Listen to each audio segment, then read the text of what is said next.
Hey everyone, it's Ben Hardy here, and in today's going to be doing a comparison between the Cadillac CT4-V and the Cadillac CT5-V to see which V is the best.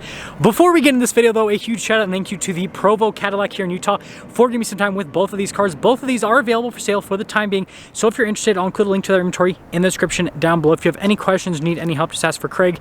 And then on a side note, if you want to save time and money the next time you purchase a car, link to my car buying guide in the description down below. Let's get into it.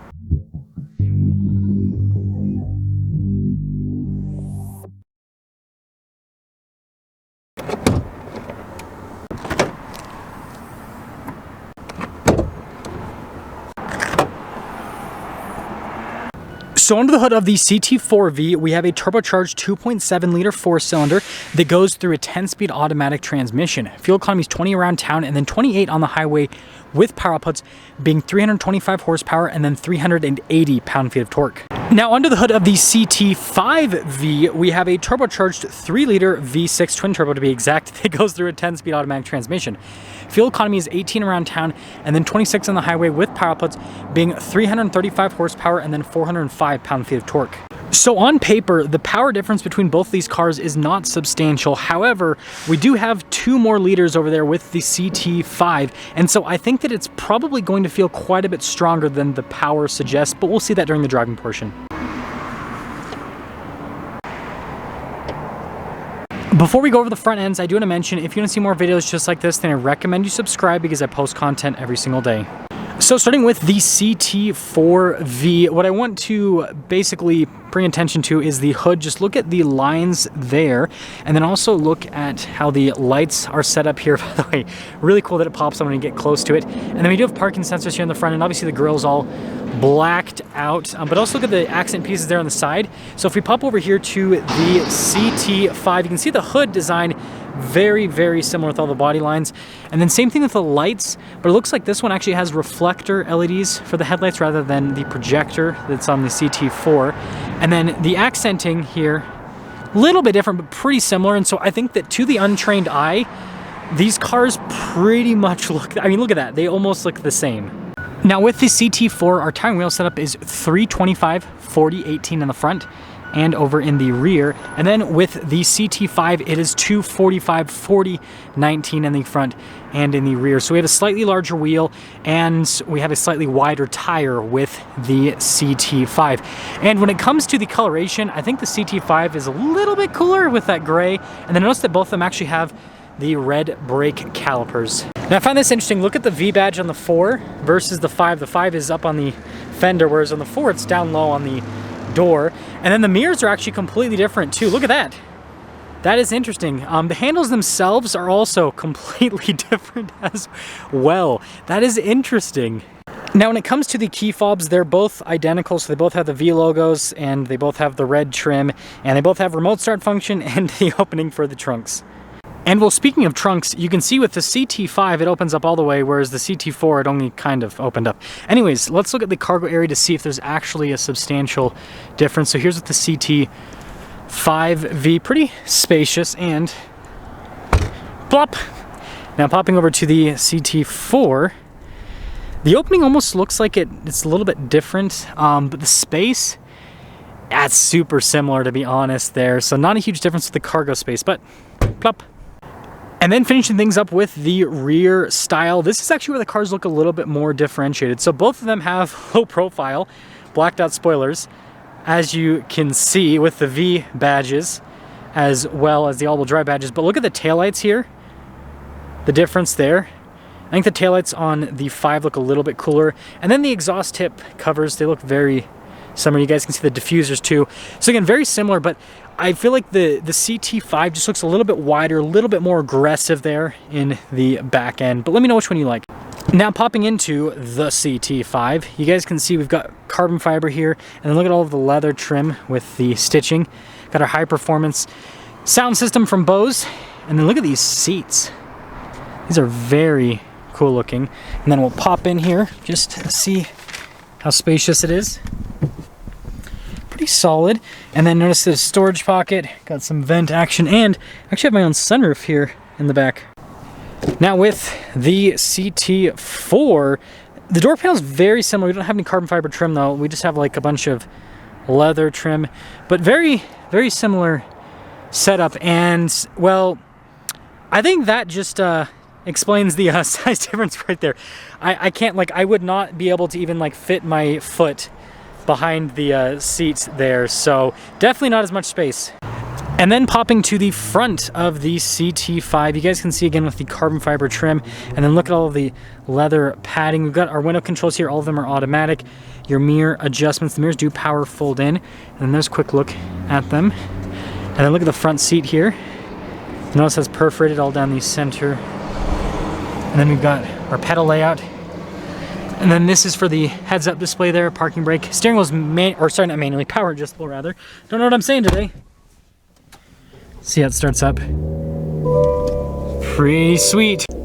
So with the steering wheel, we've got really nice leather trim here, and then look at like the paddles there in the back. Those feel really nice. Got our V mode right there, which is pretty cool. Volume controls as well. And you guys can see the regular stocks there behind. And yeah, full digital gauge cluster here, which is one of the cool parts about this car. We do have a bunch of different drive modes. And like you guys can see with like the track mode, for example, actually it's a little bit louder with the exhaust, which is fun.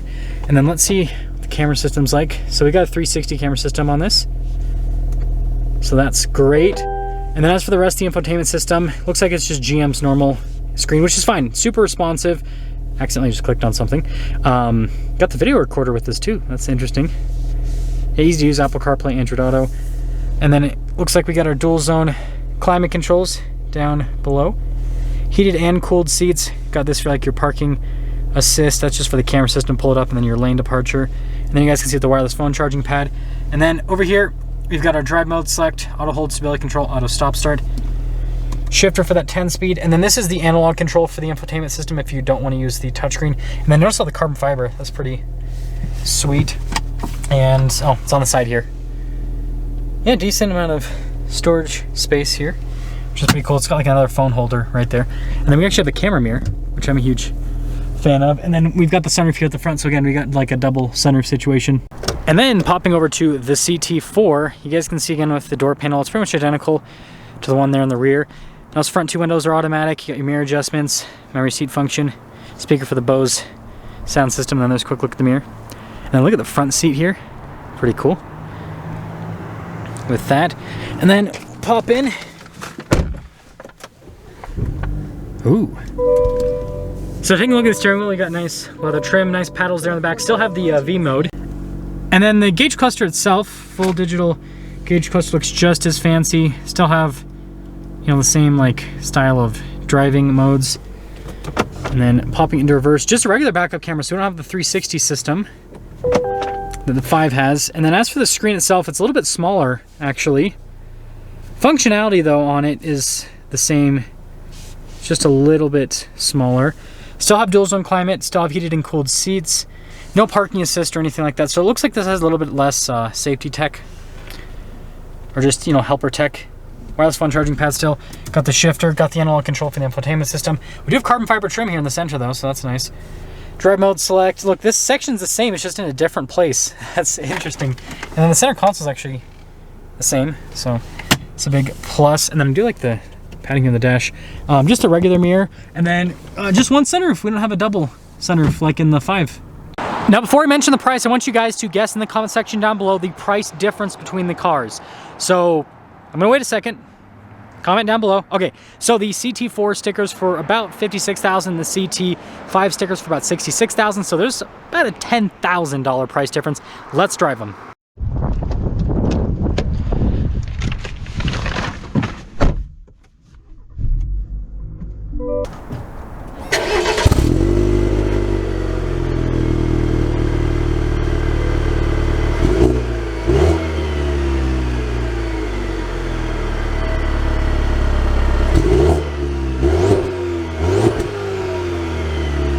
So let's talk about visibility before we set off here in the CT4-V. Here's your visibility of the hood, and hopefully you can see the heads-up display now. Both the mirrors. And the rest of the rear. And, well, let us set off. And if you guys are wondering why my phone camera's on, we are going to be trying something new in today's video. And I will let you guys behind the scenes with that something new. But let's initially Start off here in the CT4. Transmission's super responsive. Ride quality is really good too, actually. Be interesting to see how this compares to the 5, honestly. I'm very, very curious. But yeah, initial impression, it's a luxury car with how this rides. I'm super impressed with what Cadillac has done with this. Kind of get on a little bit here. Yeah, it moves, that's for sure. That is for sure. Yeah, the thing that impresses me the most, to be honest, is the ride quality. Now we'll pop it into, yeah, I guess we'll do track mode, right? Why not? Slip through here. Yeah, for such a small size sedan, it rides really well. So like, if you were buying this as a daily driver, I think that you would definitely, really enjoy it. Yeah, it's just going through those gears so quick. It's just like boom, boom. And here with the paddles,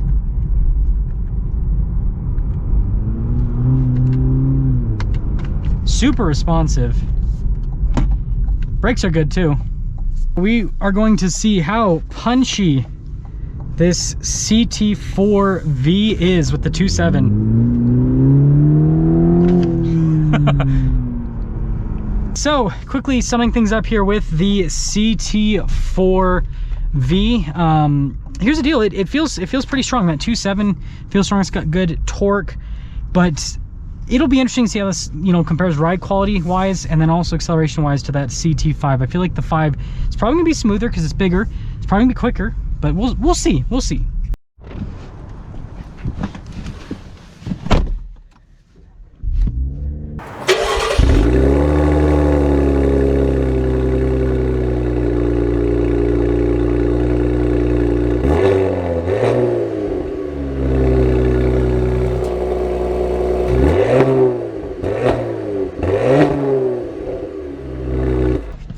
Let's talk about visibility here in the CT5 before we set off. Here's visibility over the hood. You can hopefully now see the heads-up display. Both the mirrors throughout the rest of the rear. And, well, let us set off. So, just so you guys know, I'm using this driving portion in the CT5 for the CT5 versus CT4 video, and then also for the CT5 review. So I will be talking about the CT4 a bit in this. And that's gonna fall off, so we're just gonna take it off now. Sounds better than the CT4, that's the first thing, and ride quality is also better. I mean, it's expected, it's a bigger car. The CT4 rides really well, but this is more luxury. Definitely more luxury. Yeah, Cadillac does an amazing job with their suspension. It's just so comfortable. I'm super impressed, honestly, and this is torquey. That 2.7 was good, but this, even though it doesn't have that much more power, it feels like it has way more power. It feels way punchier. Drive mode selects in a different area. So we'll pop it into, we'll do the track again because we did track in the other one as well. Love this transmission too, it's super responsive. So going through here, I'll show all of you with the paddle response. Look at this.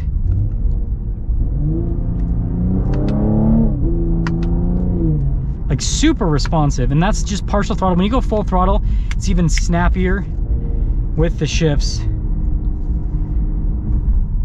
Yeah, I like how this sounds so much more. It's, don't get me wrong, the CT4 sounds fine, especially for a 4-cylinder, but the V6 sounds a lot better. And the other thing's the ride quality. It's another big plus with this. Man, this is kind of a crappy turnout here. The visibility is not the greatest, that is for sure.